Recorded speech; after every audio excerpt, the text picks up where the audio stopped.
Note down this practical in your notebooks and then see the solution video. आप पहले इस practical को अपनी कॉपियों में उतारें, इसके बाद इसका सॉल्यूशन का वीडियो देखिएगा। चलिए स्टूडेंट्स, अब हम नया प्रैक्टिकल देखते हैं। इस प्रैक्टिकल में मशीन का एक पार्ट या एक मशीन को जो है सेल किया जाता है। तो हम देखते हैं पहले हमें क्या क्या इन्फॉर्मेशन क्वेश्चन में दे रखी है। तो आपको सबसे पहले दे रखा है कि आपने 1 जनवरी 2016 को आपने मशीन ख़रीदी है। ठीक है, आपने एक मशीन क्या करी है, परचेज़ करी है।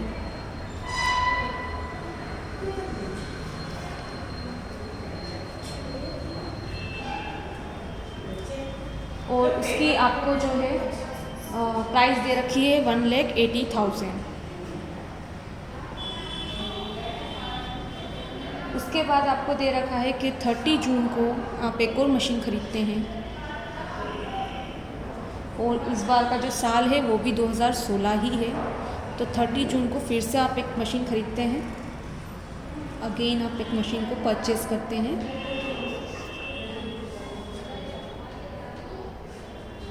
और अब की बार उसकी जो प्राइस दे रखी है वो आपको दे रखी है 20,000। ठीक है, इसके आगे जो इन्फॉर्मेशन दे रखी है वो दे रखा है आपको कि 31 दिसंबर 2016 को आप एक पार्ट जो है उसको सोल्ड कर देते हैं मशीन का। ठीक है, part of machine sold, machine का एक पार्ट जो रहता है उसको आप सोल्ड कर देते हैं। ठीक है, और आपकी जो सेलिंग प्राइस है वो आपको दे रखी है 4,200 रुपये।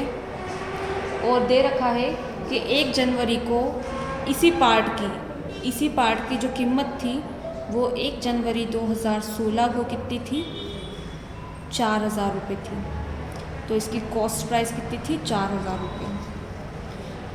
तो ये जो पार्ट है इसकी सेलिंग प्राइस आपको दे रखी 4,200 और इस पार्ट की आपको कॉस्ट प्राइस दे रखी है 4,000। ठीक है, लेकिन ये जो 4,000 इसकी कॉस्ट प्राइस है ये कब की बता रखी है आपको, 1 जनवरी 2016 की बता रखी है। इसके बाद आपको दे रखा है कि आपको डेप्रिसिएशन जो है चार्ज करना है 10% per year, that means per annum.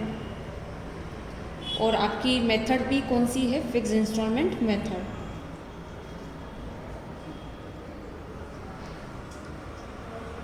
और हमें क्वेश्चन में पूछा गया है कि आपको क्या करना है, मशीन अकाउंट बनाना है।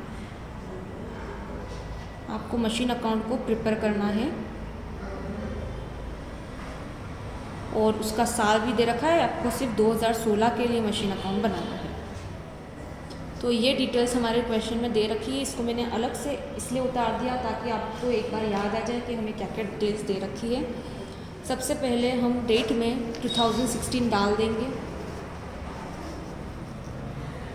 क्योंकि अब हम 2016 का क्या बना रहे हैं, अकाउंट बना रहे हैं।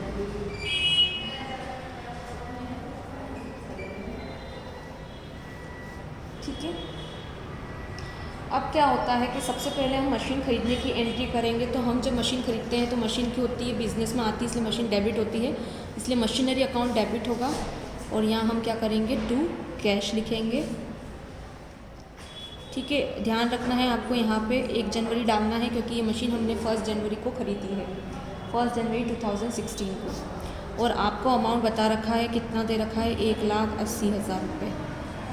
ठीक है, लेकिन अब आपको एक चीज़ ध्यान रखनी है कि हमने जो पार्ट बेचा है, यहाँ पे जो पार्ट आप बेचते हैं उस पर आपको नज़र रखनी है कि हम यहाँ जो पार्ट बेच रहे हैं, ये जो पार्ट है ये कौन से मशीन का पार्ट है, पहली मशीन का पार्ट है जो हमने 1 जनवरी को ख़रीदी है। क्योंकि इसमें दे रखा है कि 1 जनवरी को उसकी कॉस्ट प्राइस कितनी थी, 4,000 रुपये। तो इसका मतलब ये सेकेंड मशीन का तो हो ही नहीं सकता, क्योंकि सेकेंड मशीन में तो जून में ख़रीदी थी हमने। तो ये जनवरी वाली मशीन का ही पार्ट हम बेच रहे हैं यहाँ पे। तो जब भी कोई पार्ट हम बेचते हैं मशीन का तो उसको हम शुरुआत से अलग कर देते हैं, क्योंकि आगे जाके कैलकुलेशन में उससे कोई प्रॉब्लम नहीं आती है। इसलिए इस पार्ट को हम पहले ही अलग कर देंगे। ये पार्ट कितने का है, 4,000 रुपये का। 1 जनवरी 2016 को ये पार्ट की कॉस्ट प्राइस कितनी थी, 4,000 रुपये। तो इसका मतलब ये 1,80,000 के अंदर वो 4,000 रुपये का पार्ट इंक्लूड है। तो हम उसको क्या कर देंगे, अलग से शो कर देंगे। तो 4000 का पार्ट अलग कर देंगे हम यहाँ पे, और बचा हुआ पार्ट अलग शो कर देंगे। तो हमने 4000 का एक पार्ट अलग शो कर दिया और बचा हुआ एक पार्ट अलग शो कर दिया। ठीक है, आप चाहे तो इसे ए या बी नाम दे दीजिए, या चाहे तो ऐसे फर्स्ट और सेकंड नाम दे दीजिए। इससे हमेशा क्या होगा, कैलकुलेशन में आपको कोई दिक्कत नहीं आएगी। इसके बाद 2016 में हमने जनवरी की एंट्री हो गई। अब हम किसकी एंट्री करेंगे, जून की। ऑब्वियसली कि जनवरी के बाद क्या आ रहा है, जून आ रहा है, तो हम जून की एंट्री करते हैं। जून में आपने एक और मशीन खरीदी है 20,000 की, तो अगेन मशीन आपके बिजनेस में आई, इसलिए मशीनरी अकाउंट क्या हो जाएगा, डेबिट हो जाएगा। और अगेन हम यहाँ क्या लिखेंगे, टू कैश अकाउंट, क्योंकि मशीन आई और कैश गया। और ये कैश कितना गया आपकी बार, 20,000 रुपीज़, क्योंकि ये मशीन हमने 20,000 में खरीदी है। और हमने यहाँ इसको फर्स्ट पार्ट दिया था, इसको सेकंड दिया था, तो इसको हम मशीन को कौन सा नंबर दे देते हैं, 3rd नंबर की मशीन दे देते हैं। ठीक है, यहाँ डेट हम डाल देंगे 30 जून। अब आपने 2 मशीन खरीद ली। अब हम 31 दिसंबर 2016 को मशीन का पार्ट क्या कर रहे हैं, बेच रहे हैं। लेकिन आप सभी को पता है ये हम कब बेच रहे हैं, 31 दिसंबर 2016 को बेच रहे हैं। और हम डेप्रिसिएशन कब लगाते हैं, 31 दिसंबर को ही लगाते हैं। ईयर एंडिंग में ही हम क्या करते हैं, डेप्रिसिएशन लगाते हैं। तो हम पहले डेप्रिसिएशन लगाएंगे, इसके बाद इस मशीन को बेचेंगे। ठीक है, तो सबसे पहले हम यहाँ डेप्रिसिएशन कैलकुलेट करेंगे। तो डेप्रिसिएशन की एंट्री आप सभी को पता है, डेप्रिसिएशन एक एक्सपेंस है, इसलिए डेप्रिसिएशन हमेशा क्या हो जाता है, डेबिट हो जाता है। और मशीन की कीमत घटती है, इसलिए मशीन क्रेडिट हो जाती है।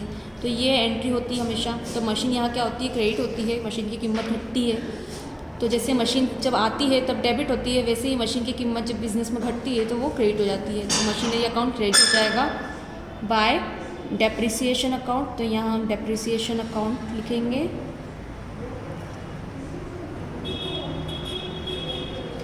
यहाँ हम 31 दिसंबर डालेंगे, क्योंकि हमारा ईयर एंडिंग 31 दिसंबर दे रखा है।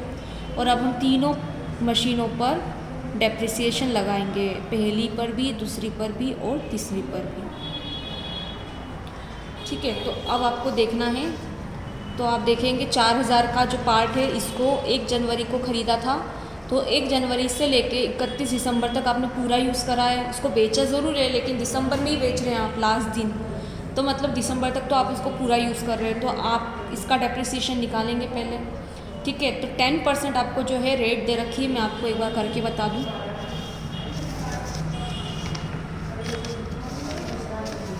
तो आपकी जो पहली मशीन है 4000 की, उस पर आप 10% जब डेप्रिसिएशन निकालेंगे तो ये आपकी हो जाएगी 400 का डेप्रिसिएशन आ जाएगा। ये होगा आपका एनुअल डेप्रिसिएशन साल का। तो हमको पूरे साल का ही डेप्रिसिएशन चाहिए, क्योंकि हमने इसको पूरे साल यूज़ करा है। तो यहाँ पे हम ये 400 डेप्रिसिएशन लिख देंगे। उसी प्रकार जो फर्स्ट सेकंड वाली पार्ट, जो सेकंड मशीन है, उसी का पार्ट हमने अलग कर दिया, जिसको हमने सेकंड मशीन के नाम से नाम दे दिया है। तो वो 1,76,000 की बची थी, उसका भी हमने पूरा साल यूज़ करा है, तो उसका भी पूरे साल का ही डेप्रिसिएशन निकालेंगे 10% से। तो वो भी कितने की हो जाएगी, 17,600 का इसका एनुअल डेप्रिसिएशन आ जाएगा।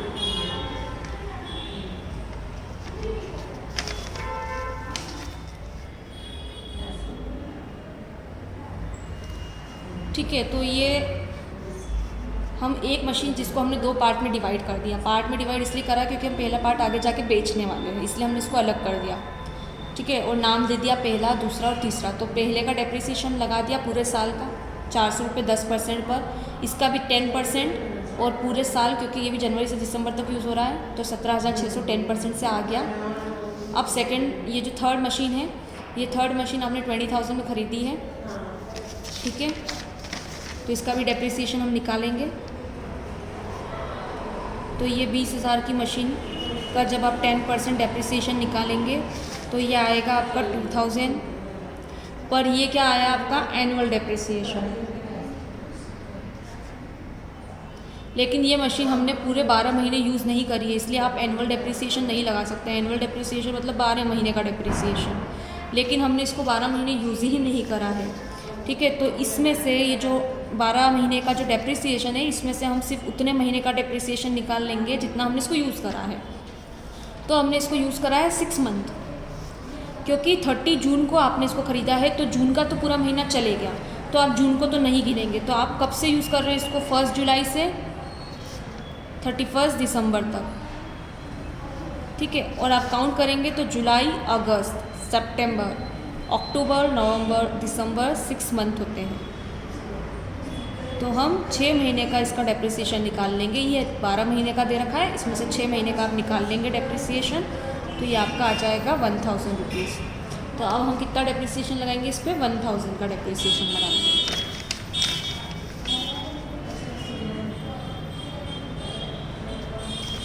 और आप चाहे तो ये पूरा कैलकुलेशन एक साथ कर सकते हैं, जैसे कि 20,000 की मशीन है, उस पर 10% आपको डेप्रिसिएशन की रेट दे रखी है, और ये मशीन हमने यूज़ करी है 30 जून से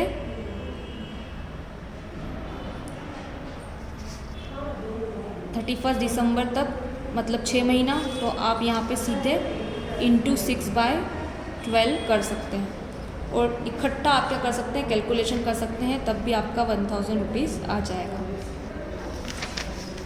चलिए, ये हमने डेप्रिसिएशन निकाल लिया है। ये टोटल डेप्रिसिएशन को हम क्या कर देंगे, बाहर लिख देंगे,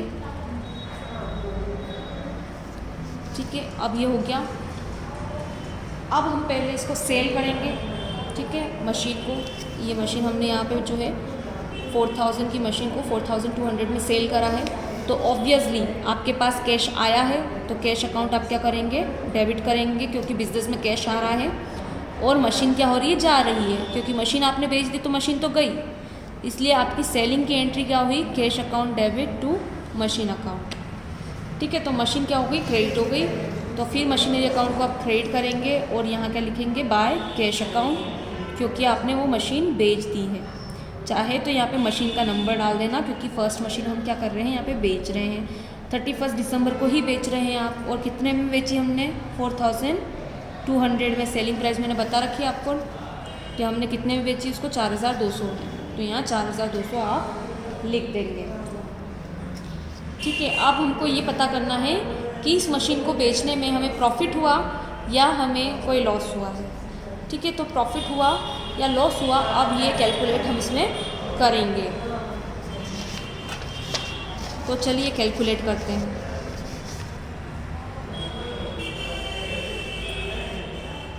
प्रॉफिट हुआ है या लॉस हुआ है। तो सबसे पहले आप देखेंगे तो आपकी मशीन कितने की थी, आपको दे रखी है कॉस्ट प्राइस उसकी 4000 की थी। फिर इसके बाद आपने 31 दिसंबर तक उसको यूज़ करा, तो उसकी प्राइस घट गई, क्योंकि आपने यहाँ डेप्रिसिएशन लगा दिया, तो उसकी प्राइस कितनी घट गई, 400 रुपये घट गई। अब वो मशीन की प्राइस कितनी बची यहाँ पे, 3600 रुपये। तो पहले आपकी जो कॉस्ट थी वो 4000 रुपये थी, उसमें से 400 रुपये का तो डेप्रिसिएशन लग गया, और अब जो आपकी जो कॉस्ट बची वो क्या बची है, 3600। तो नेट कॉस्ट आपकी, नेट कॉस्ट प्राइस आपकी कितनी बची, 3600 रुपये। अब 3600 की मशीन को आप कितने में सेल कर रहे हैं, 4200 में आप क्या कर रहे हैं, इसको सेल कर रहे हैं, ठीक है। तो ऑब्वियसली 4200 की मशीन, 3600 की मशीन अगर आप 4200 में सेल करेंगे तो आपको क्या होगा, प्रॉफिट होगा। तो ये आपकी 4200 क्या है, सेलिंग प्राइस है, और कॉस्ट प्राइस आपकी कौन सी आएगी, नेट कॉस्ट प्राइस आएगी। डेप्रिसिएशन माइनस करने के बाद की कॉस्ट प्राइस आएगी 3600 रुपये, ये आपकी कॉस्ट प्राइस आ गई।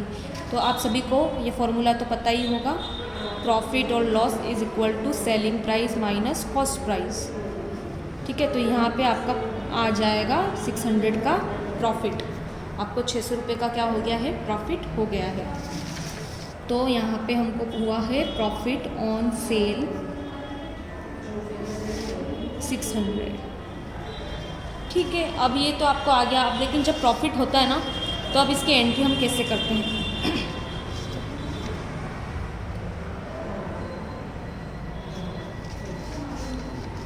तो इसकी एंट्री आप चाहे तो नोट कर लीजिएगा।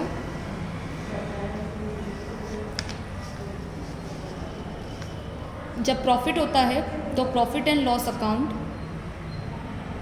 क्रेडिट हो जाता है, ठीक है, इन केस ऑफ प्रॉफिट। और क्योंकि मशीन हमको फ़ायदा हुआ है तो यहाँ पे हम तो ये बोलेंगे कि 600 की मशीन हमारे पास बढ़ गई या 600 रुपये हमको फ़ायदा हुआ है मशीन पर, इसलिए यहाँ पे मशीन अकाउंट हम क्या करेंगे, डेबिट करेंगे। और अगर लॉस होता है तो इसकी उल्टी एंट्री हो जाती है, प्रॉफिट एंड लॉस अकाउंट क्या हो जाता है, डेबिट हो जाता है और मशीन क्रेडिट हो जाती है, क्योंकि यहाँ मशीन की कीमत घट जाती है।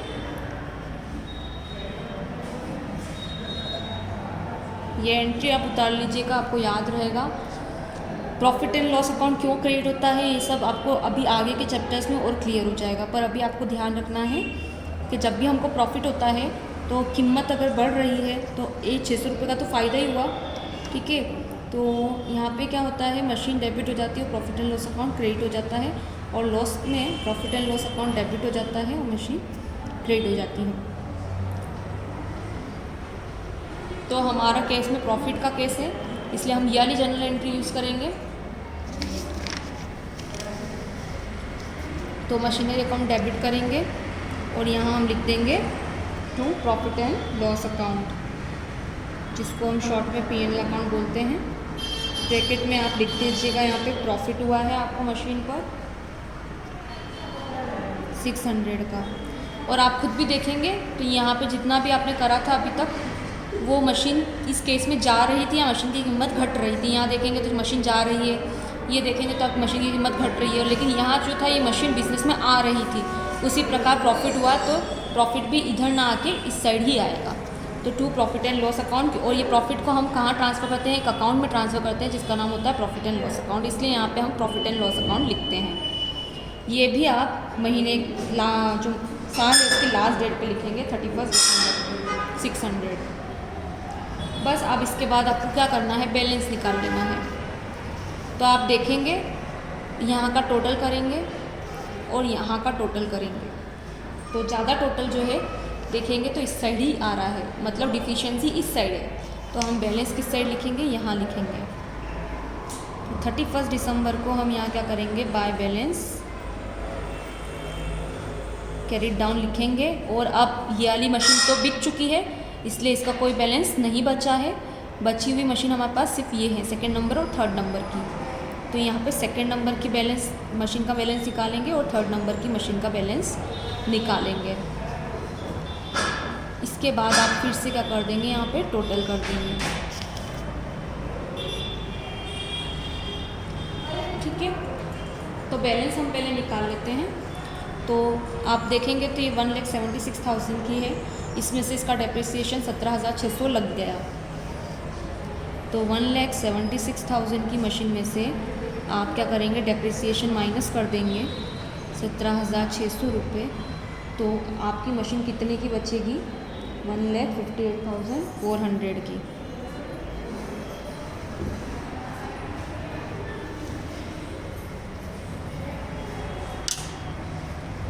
तो आपकी जो सेकंड मशीन बची है वो बची है 1,58,400। उसी प्रकार से 20,000 की मशीन थी, उसमें से 1,000 रुपये डेप्रिसिएशन लग गया।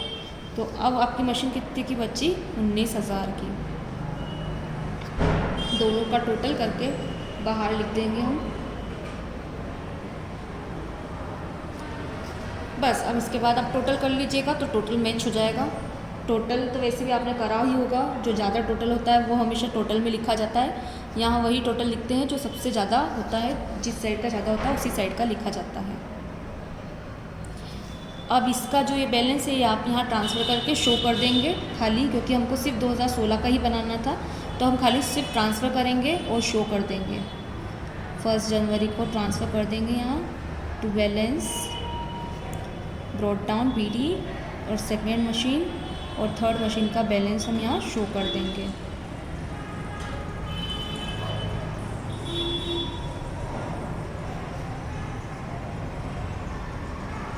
और ये क्वेश्चन आपका कंप्लीट हो गया।